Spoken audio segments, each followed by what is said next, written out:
Hello, Libra. Salamat sa pagbisita o salamat sa pagbabalik. Ito po ang inyong Sun, Moon, Rising Sign and Venus General Reading para sa sign ng Libra.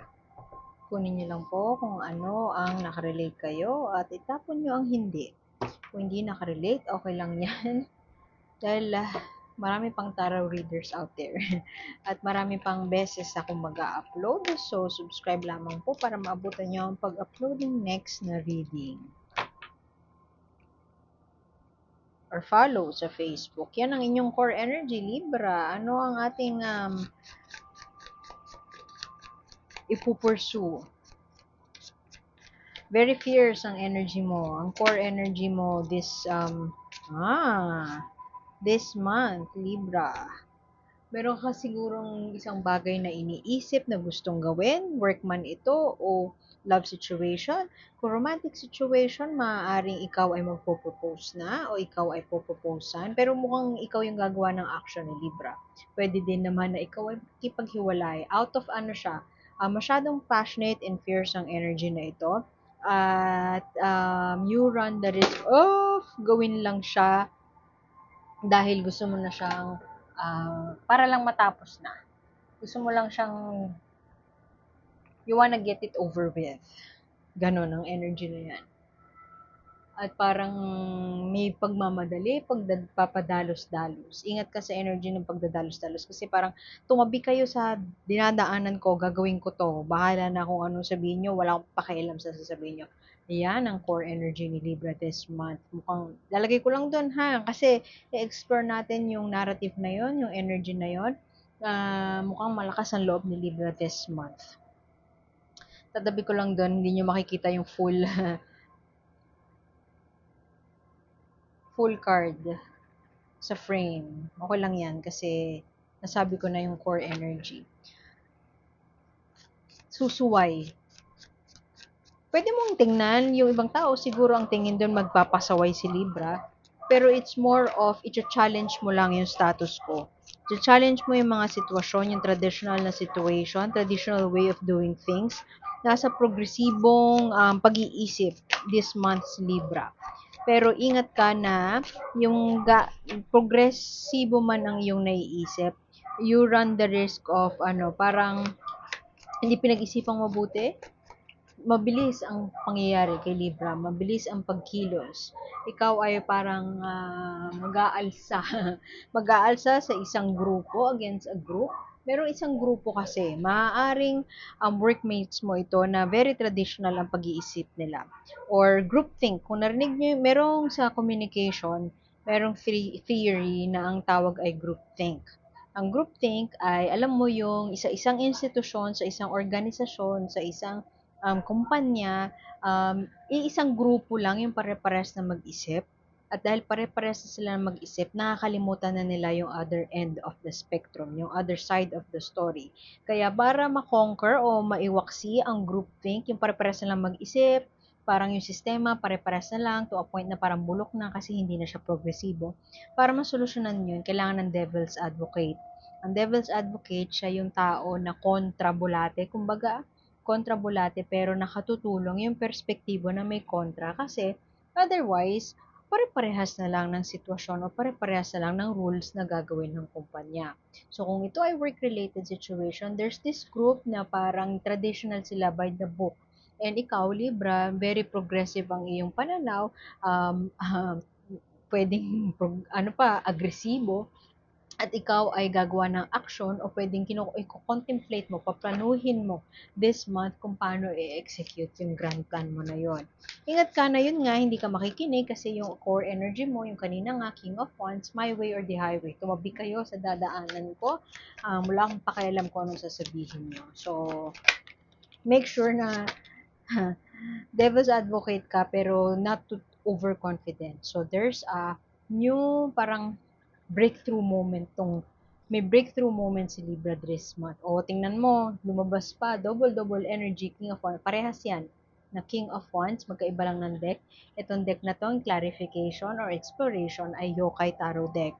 Pinili ko ang Yokai Tarot deck dahil ang yokai ang mga supernatural beings ng Japan.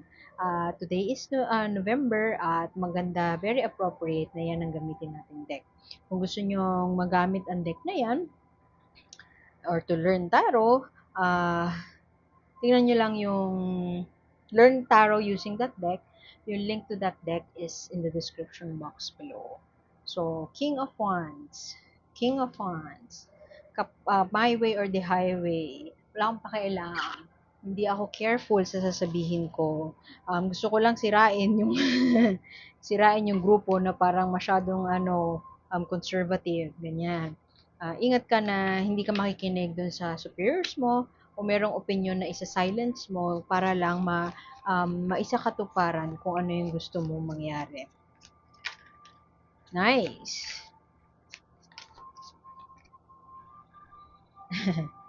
Mukhang sa habang pinaplano mo itong grand plan na ito na kalabanin alam mo, pwede din kasi kung romantic situation to, pwede din kasi na si Libra ay parang nagsasawa na, nauurat na sa very conservative family ng partner niya.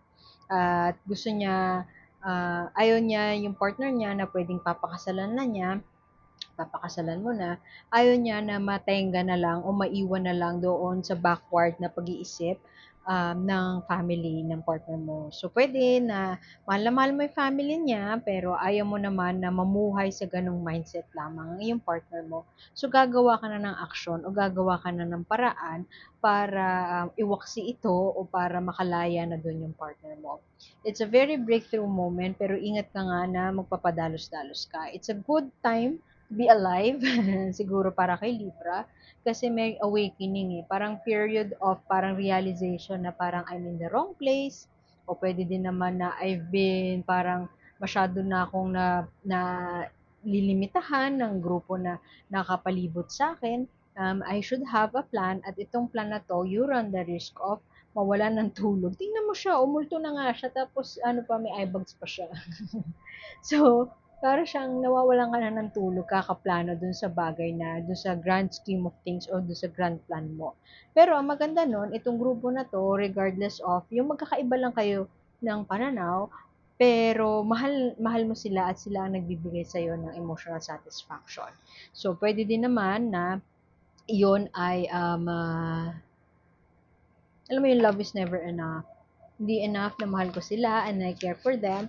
Kinakailangan din na meron kaming pag-usapan na mag-agree kami to disagree at pag-usapan namin ang mga bagay-bagay na magdudulot ng solusyon at magiging progressive kami dito sa ano na to, no, sa kumpanya na ito, o, di ba, padalos-dalos. There's a breakthrough moment, pero you run the risk na magpadalos-dalos, walang strategy, walang plano, merong magbabago at the end of the month o pwede din naman soon kung hindi end of the month, end of the year, may magbabago sa takbo ng buhay ni Libra. Wow!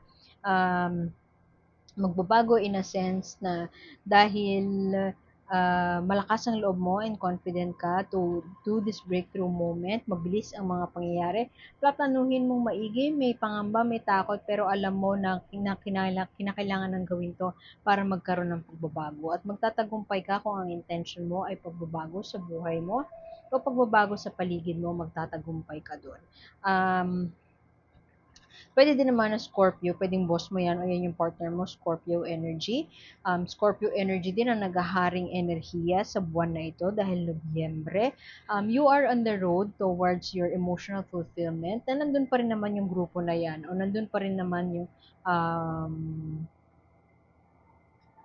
tradition na yan. Hindi mawawala yung tradition. Pero magkakaroon ng breakthrough moment na. Pwedeng it might come sometime, hindi pa this month. Pwedeng ito pa lang yung plano pa lang, tapos restlessness, parang paano ko ba gagawin to ng maayos na hindi ako makakasakit, paano ko to gagawin na collaborative kami, paano kami magpo-progress into something na lahat ay on board at lahat magiging maligaya o lahat ay tatanggapin yung mga suggestion na ibibigay ko. So, you're on the road towards that emotional fulfillment, chill lang, happy, ganyan. Pero magsisimula muna sa pagbabago. So, pero ingat ka na masyadong nagmamadali. Huwag ka masyadong magmadali. Follow the rules. Actually, ang invitation ng card na to ay go by the book and follow the rules. You can make changes sa paligid mo o sa yung hindi ka sasuway sa established na rules, work around the rules. Follow the rules and don't break them.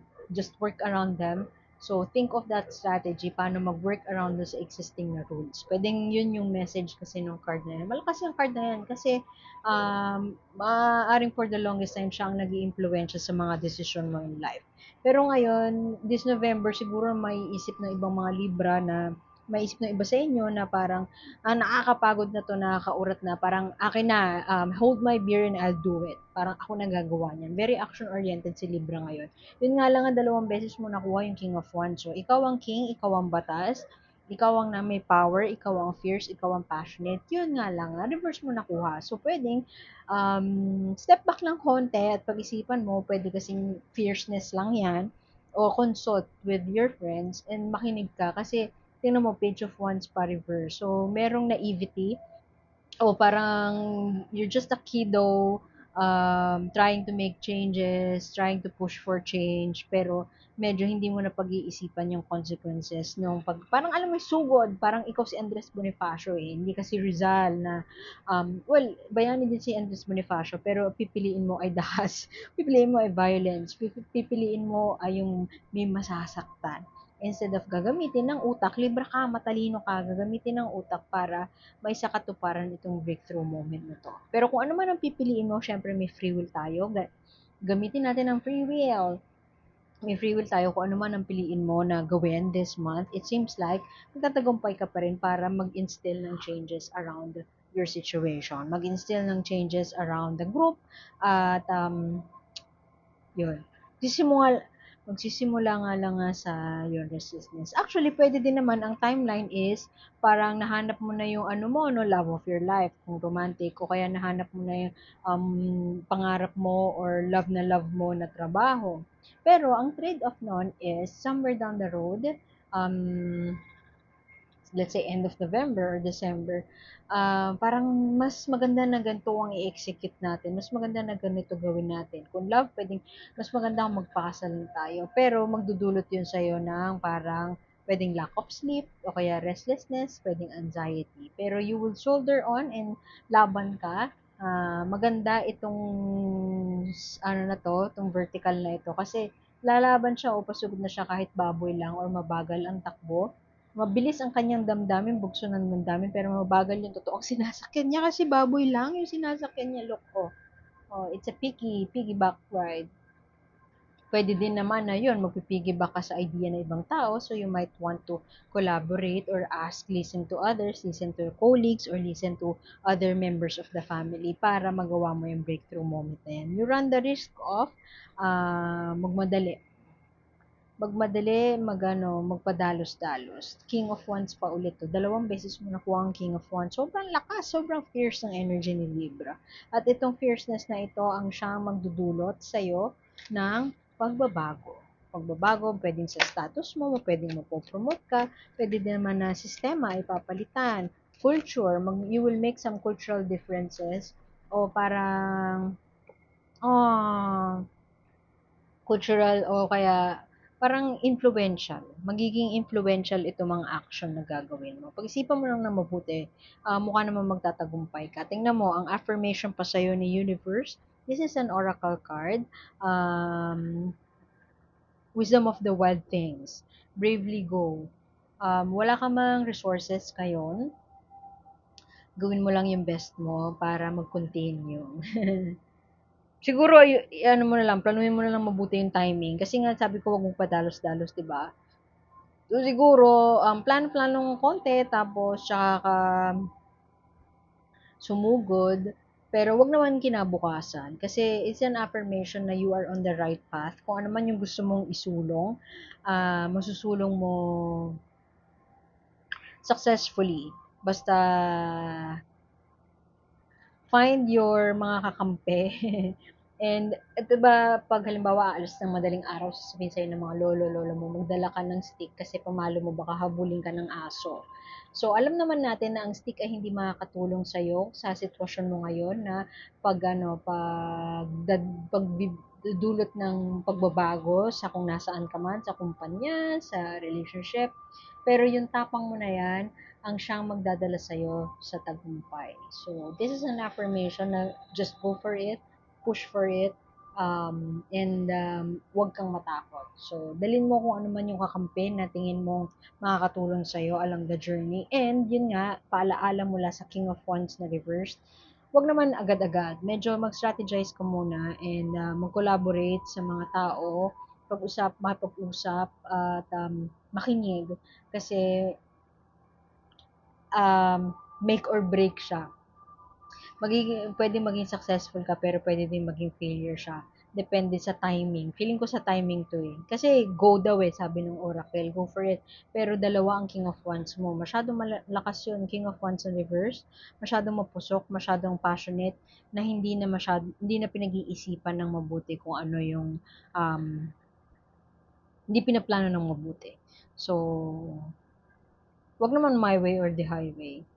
Um, kung gusto ng pagbabago, don't do it alone. Kung gagawin mo alone, hanap ka ng ano, parang kakampi. Kakampi. Pwedeng ikaw yung magsasalita, pero I don't know, merong ibang tao na mag-e-echo nung sinabi mo. Parang ganun. So, iwan ko na yun doon, Libra. And ang tapang mo ngayon this month. Tapang mo ngayon this month. Redundant. Ang tapang mo ngayon. Congrats. And sana makamit mo ang iyong pagbabago na nice. So, salamat Libra and sana like, share, subscribe. Sana makita ko ulit next time and ako po si A. Bye-bye!